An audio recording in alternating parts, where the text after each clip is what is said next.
Esta planta siempre me ha gustado. Es una planta que sale en el monte, no necesita sembrarla.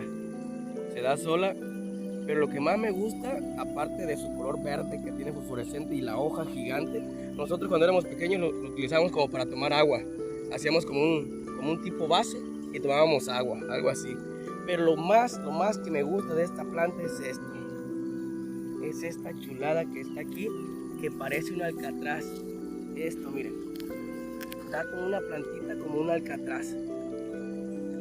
Es muy, muy, muy bonito.